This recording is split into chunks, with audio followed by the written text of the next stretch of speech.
Jan Abrahamian.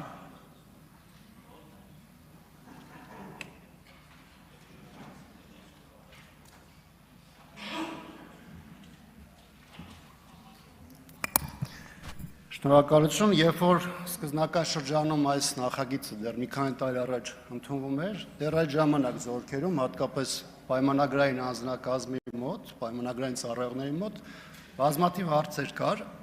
որոնց մի մասը օբյեկտիվ էր, սուբյեկտիվ էր, միգուցե մի մասը էմոցիոնալ էր, բայց մարդիկ հարցնում էին, թե ոնց է լինում, երբ որ պայմանագրային ծառայության այս խմբի համար հնարավորություն կա պատվովճարներ դնել, այսինքն 5 տարվա ծառայությունից հետո 5 միլիոն դրամի չափով, պլյուս ընթացիկ աշխատավարձ,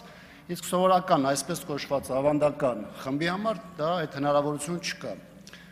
Այդ ժամանակ մենք իհարկե կողմ էինք այդ նախագծին, հասկանալով, որ նոր ինստիտուտ է ներդրվում եւ դրա կարեւորությունը կար։ Հատկապես դրա փորձառությունը կար դեռևս 17 թվականին ներդրված ESM ծրագրով, որը հետագայում փոփոխության էր ենթարկվել։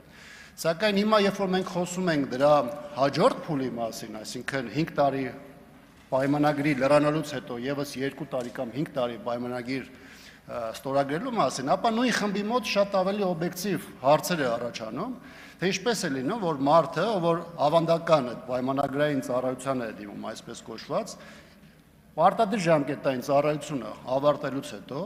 3 տարվա պայմանագիր է ստորագրում, հետագայում այն լրացնում է 1 անգամ, 2 անգամ, 3 անգամ, շատերը 18-20 տարվա ծառայողներ են, այսինքն 5, 6 կամ 7 անգամ միգուցե դա երկարացրել են,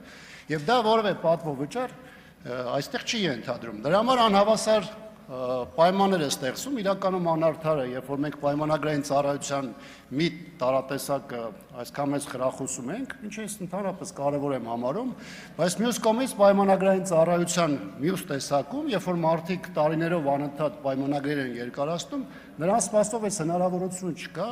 եւ ես կարծում եմ, եթե ոչ այս փուլում, ապա առաջիկա ժամանակահատվածում պայմանագրային ծառայության մյուս տարատեսակների համար եւս այս հանգամանքը պետք է հաշվի առնել եւ անպայման այս հարցը կարգավոր է։ Շնորհակալություն։ Գեղամ Մանուկյան համեցեք։